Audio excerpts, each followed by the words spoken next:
Hi అండి, welcome to Jo's food and travel blogs. ఈ రోజు మన జర్నీ అన్నవరం దేవస్థానానికి. ఇది ఓన్లీ దర్శనం మాత్రమే కాదండి, వాళ్ళ ఇంకో స్పెషాలిటీ ఉంది. అది అనన్య కూచిపూడి పర్ఫార్మెన్స్ అన్నవరం దేవస్థానంలో జరుగుతుంది. సో ఆ దర్శనం చూసుకొని, ఇది ఓన్లీ 2 days ట్రిప్ మాత్రమే. ఈ ట్రిప్ లో మనం దేవస్థానంకి వెళ్ళి దర్శనం చేసుకొని రిటర్న్ లో పిఠాపురం అండ్ ఇంకేమైనా దర్శనం చేసుకోగలమేమో చూద్దాం.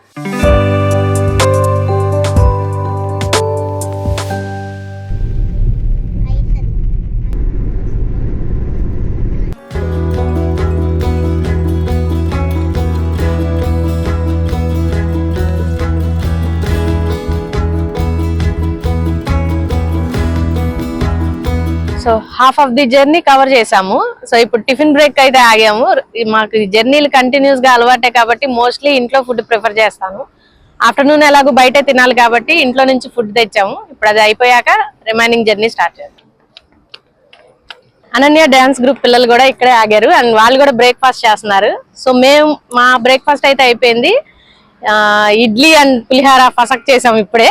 సో హెవీగా ఉన్నాము అండ్ ఇప్పుడు దారిలో యాక్చువల్ గా బిక్కబోలు కవర్ చేసుకుని వెళ్దామని ప్లాన్. అది కంప్లీట్ అయిపోయాక అన్నవరం వెళ్దాం. మేము ఆగిన ప్లేస్ నుంచి బిక్కబోలు యాక్చువల్ గా ఒక 2 hours జర్నీ పడుతుంది. సో అది కొంచెం సైడ్ రూటే అయినా కానీ అది కవర్ చేసుకుని వెళ్దామని ప్లాన్ కాబట్టి అది చూసుకొని అన్నవరం వెళ్దాం.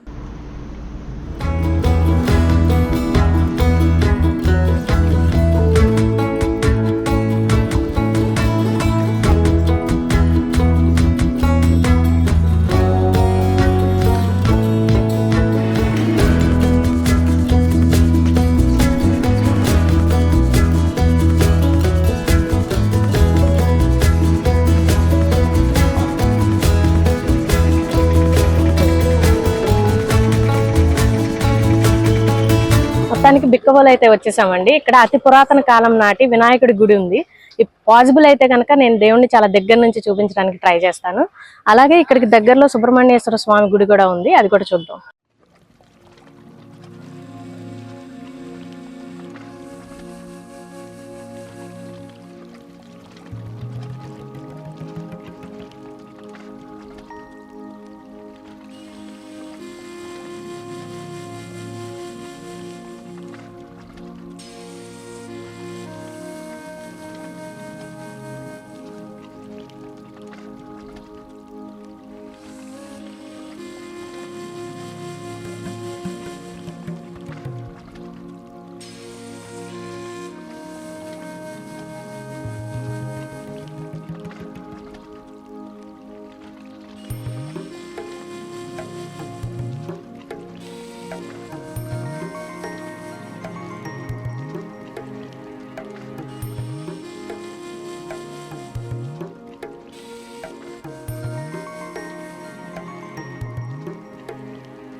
దర్శనం అయితే చాలా బాగా జరిగిందండి. ఇప్పుడు సుబ్రహ్మణ్యేశ్వర స్వామి గుడికి వెళ్దాం.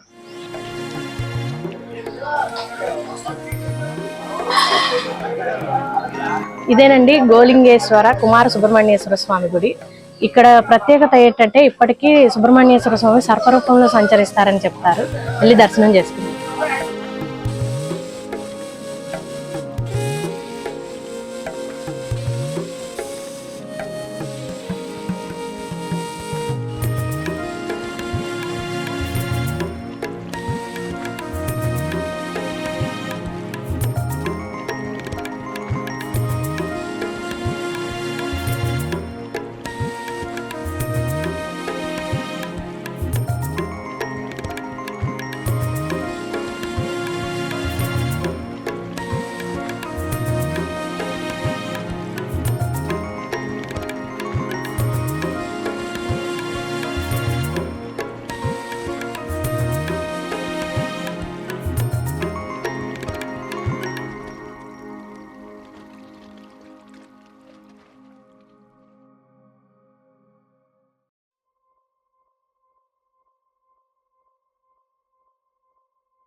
అన్నవరం వచ్చేసాము. రత్నగిరి కొండ పైన శివసదన్లో రూమ్ అయితే తీసుకున్నాం మనం. ఇది దేవస్థానం నుంచి చాలా దగ్గరగా ఉంటుంది. సో విజువల్స్ అయితే కొంచెం అటు ఇటుగా ఉంటాయి, ఎందుకంటే ఇది బాగా హెక్టిక్ షెడ్యూల్ 2 days. సో మనం ఏంటంటే కుదిరినట్టుగా షార్ట్స్ తీసి పెట్టడం జరిగింది. చూసే వాళ్ళకి కూడా కంఫర్టబుల్ గా ఉండాలని ఈ మాట చెప్పాను నేను. రూమ్స్ అండ్ ఫెసిలిటీస్ అయితే చాలా బాగున్నాయి. అండ్ ఈ శివసదన్ కి దగ్గరలోనే మనకి క్యాంటీన్ ఉంది, ఫుడ్ కూడా చాలా బాగుంటుంది. అండ్ మీకు దర్శనానికి వెళ్ళేటట్టయితే మీకు అక్కడ నిత్యాన్నదాన పథకం కూడా ఉంటుంది, అక్కడ ఫుడ్ అది బాగుంటుంది. ఈ రూమ్స్ మేము ఆన్లైన్ లో బుక్ చేసుకున్నాము, మీకు డైరెక్ట్ గా వచ్చినా దొరుకుతాయి. సూట్ రూమ్ బుక్ చేసాము. సో రూమ్ ఎలా ఉందో చూపిస్తాను రండి.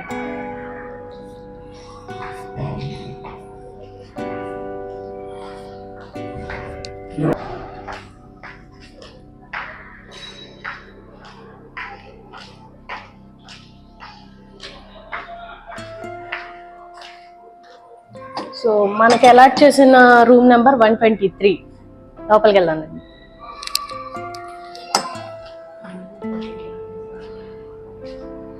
ఎంటర్ అవ్వగానే హాల్, ఏసీ ఇచ్చాడు అండ్ ఒక ఫ్యాన్. లోపలికి రాగానే పెద్ద బెడ్ ఉంది అండ్ మనకి డ్రెస్సింగ్ టేబుల్, రెడీ అవ్వడానికి కూర్చోడానికి ఒక ప్లేస్. కంఫర్టబుల్గా అండ్ నీట్గా ఉన్న 2 వాష్రూమ్స్ ఇచ్చారు. సో నెక్స్ట్ ఇక్కడ బాల్కనీ ఇచ్చాడు.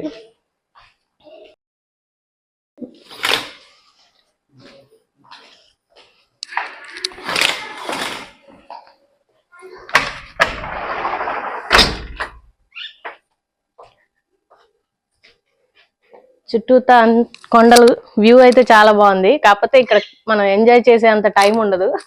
దర్శనానికి వెళ్ళడం రావడం ఇదే సరిపోతుంది. ఉన్న టైం మాత్రం చాలా ప్రశాంతంగా ఉంది. రూమ్ కాస్ట్ మనకి 2500 తీసుకుంటారు. దాంట్లో జిఎస్టీ కూడా యాడ్ చేసుకోవాలి. అండ్ ఎంత అయితే రూమ్ రెంట్ ఉంటుందో అంతే డిపాజిట్ చేయాల్సి ఉంటుంది. మనం వెకేట్ చేసేటప్పుడు ఆ అమౌంట్ మనకి రిటర్న్ ఇచ్చేస్తారు. దీని టైం 24 hours ఉంటుంది.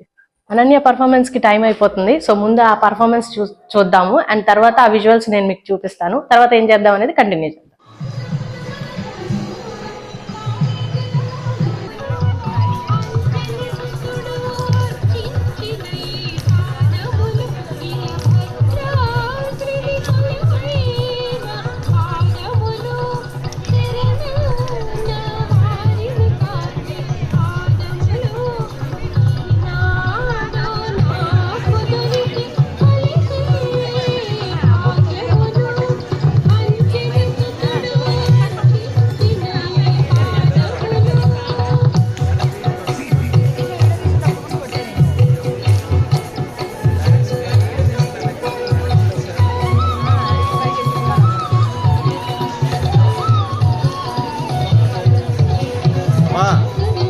బాగా అడ్డు వచ్చేస్తున్నావు.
ప్రతిపన్న శాంతం కృష్ణ శబ్దం.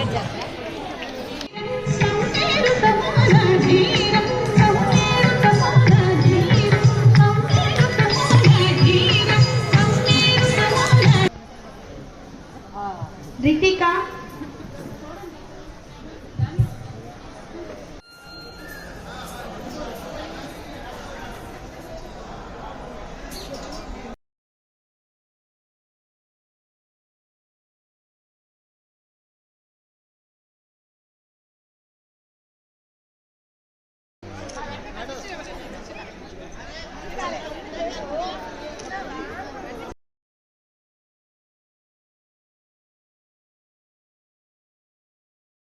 సక్సెస్ఫుల్ గా అనన్య డాన్స్ పర్ఫార్మెన్స్ అయితే జరిగిపోయింది, చాలా బాగా జరిగింది. అండ్ డాన్సర్స్ కి వాళ్ళ ఫ్యామిలీ మెంబర్స్ అందరికి స్పెషల్ దర్శనం అలాట్ చేశారు, అది కూడా దర్శనం బ్రహ్మాండంగా జరిగింది. సో ఈ రోజుకి ఇంకా రూమ్ కి వెళ్ళిపోయి రేపు మార్నింగ్ ఇంకా వ్రతం చూసుకొని రిటర్న్ కొట్టేద్దాం.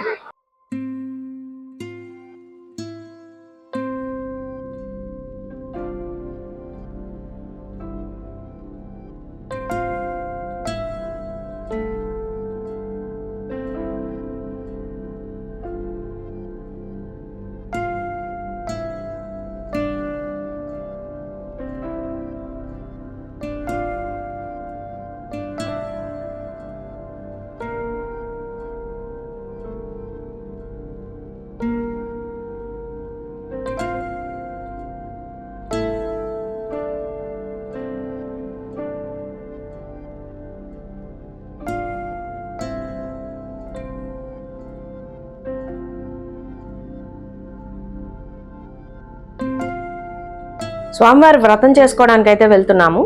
సో ఈ వ్రతం చేయించుకోవడానికి మనకి 5 రకాల ప్రైజెస్ అయితే ఉంటాయి. ప్రైజెస్ వేరియేషన్ ఉన్న వ్రత కథ అంతా మామూలే ఉంటుంది.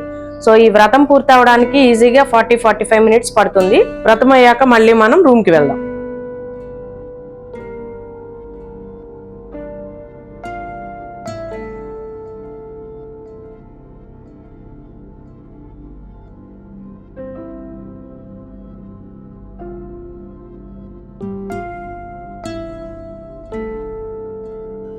వ్రతం టికెట్స్ తీసుకున్నాక బ్యాచెస్ గా మండపంలోకి పంపుతారు. లైన్ గా కూర్చున్నాక పంతులు గారు చెప్పినట్టు ఫాలో అయితే వ్రతం కంప్లీట్ అయిపోతుంది.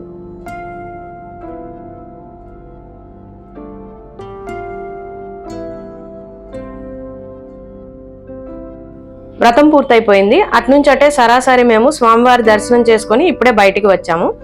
ఇక రూమ్ కి వెళ్ళి నెక్స్ట్ ఏం చేయాలో చూద్దాం.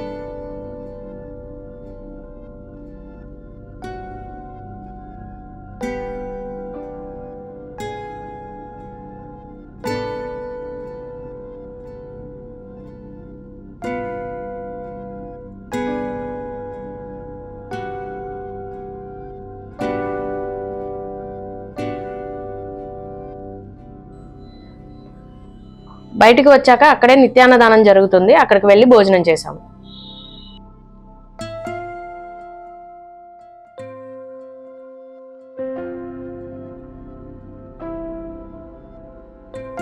తిరుపతిలో లడ్డు ఎంత ఫేమస్, అన్నవరంలో ప్రసాదం అంతకన్నా ఇంకా ఫేమస్.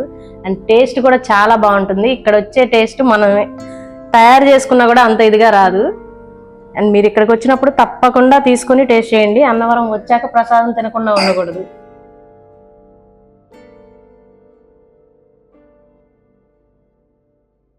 మన 2 days జర్నీలో సెకండ్ డే అన్నవరం మార్నింగ్ వ్రతం చేసుకున్నాము. అండ్ రెండోసారి దర్శనం కూడా చేసుకున్నాము.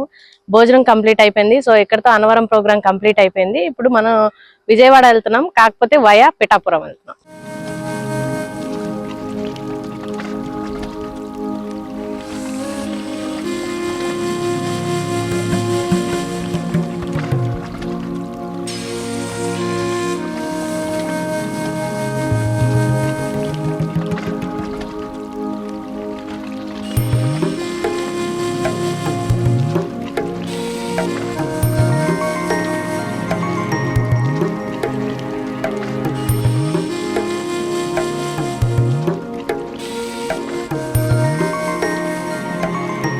మొత్తానికి పిఠాపురం అయితే వచ్చేసాము. ఇక్కడ దత్తాత్రేయ స్వామి వారి మూలస్థానంగా చెప్తారు.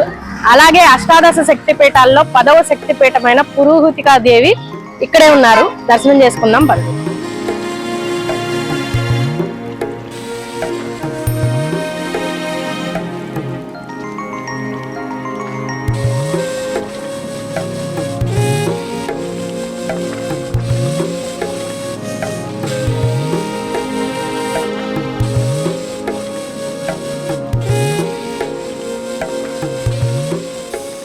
గుళ్ళో నుంచి ఎంటర్ అవ్వగానే మనకి కోనేరు కనిపిస్తుంది. అండ్ ఆ కోనేరులో మధ్యలో మీకు ఒక విగ్రహం కనిపిస్తుంది, ఆయనే గయుడు.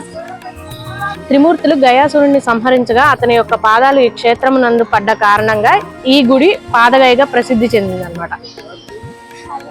ఈ గుడిలో శివుడు స్వయంభూ శ్రీ కుకుటేశ్వర స్వామి వారిగా మనకి దర్శనమిస్తారు. అలాగే అష్టాదశ శక్తి పీఠాలలో 10వ శక్తి పీఠమైన పురోహితికాదేవి అమ్మవారు కూడా ఇక్కడే ఉన్నారు.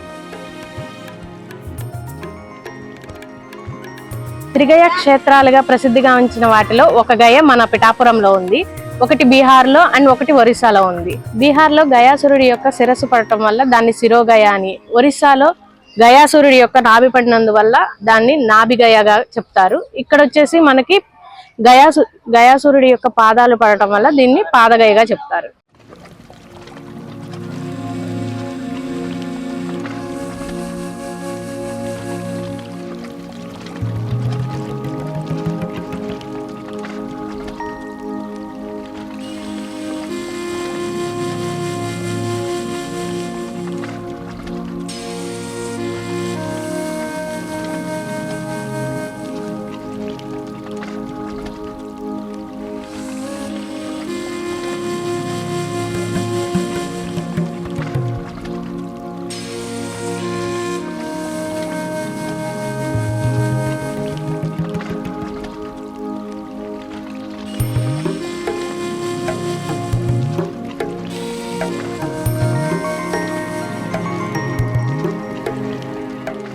ఇందాక మనం మాట్లాడుకున్న గయాసురుని పాదాలు మరియు విష్ణుమూర్తి పాదాలు ప్రాపర్ గా చూపిస్తున్నాను చూడండి.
అలాగే ఈ ఆలయంలో ఉపాలయాల్లాగా చింతామణి గణపతి, కాశీ విశ్వేశ్వర స్వామి, కాశీ అన్నపూర్ణాదేవి, అయ్యప్ప స్వామి, అలాగే రాములవారి గుళ్ళు ఉన్నాయి. ప్రతి ఆలయంలో ఉన్నట్లు ఇక్కడ కూడా నవగ్రహ మండపం కూడా ఉన్నది.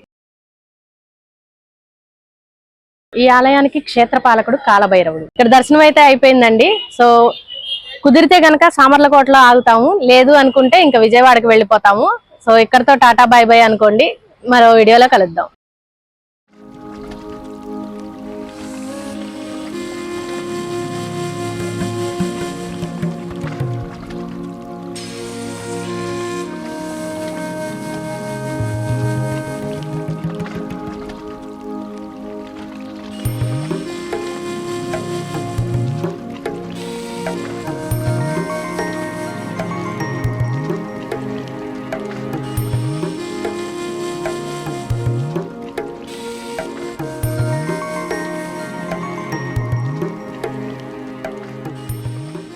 విజయవాడ వెళ్ళిపోదాం అనుకుని కూడా, విజయవాడ వెళ్ళడానికి లేట్ అవుతుంది అనుకుని కూడా డేర్ చేసి సామర్లకోటలో ఆగాము.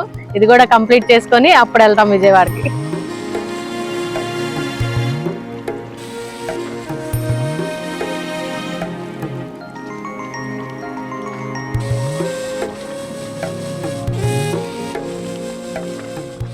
సామర్లకోట పంచారామ క్షేత్రాలలో 5వది. గుడికి ఎంట్రన్స్ లో టెంపుల్ హిస్టరీ అంతా మనకి బోర్డు మీద కనిపిస్తూ ఉంటుంది. హిస్టరీ ప్రకారం ఈ టెంపుల్ 10వ శతాబ్దంలో కట్టారంట.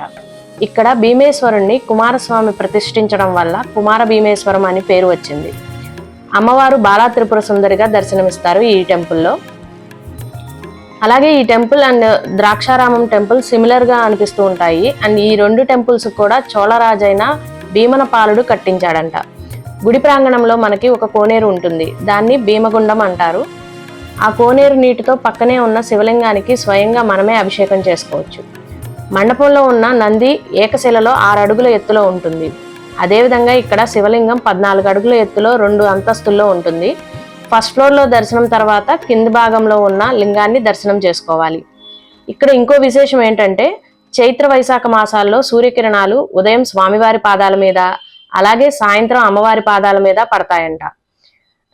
ఈ గుడిలో ఇంకా వినాయకుడు, వీరభద్రుడు, కాలభైరవుడు, కాళికాదేవి, నవగ్రహాలు వంటి దేవతల ఉప ఆలయాలు కూడా ఉన్నాయి. ఇవేనండి ఇక్కడ విశేషాలు. ఇక్కడితో మా ట్రిప్ కూడా కంప్లీట్ అయిపోయింది. ఇంకా బెటర్ వీడియోస్ చేయడానికి ట్రై చేస్తాము. మా ఛానల్ని సబ్స్క్రైబ్ చేసుకోండి. కమెంట్స్ ద్వారా మీ ఒపీనియన్ మాతో షేర్ చేసుకోండి. Thank you for watching.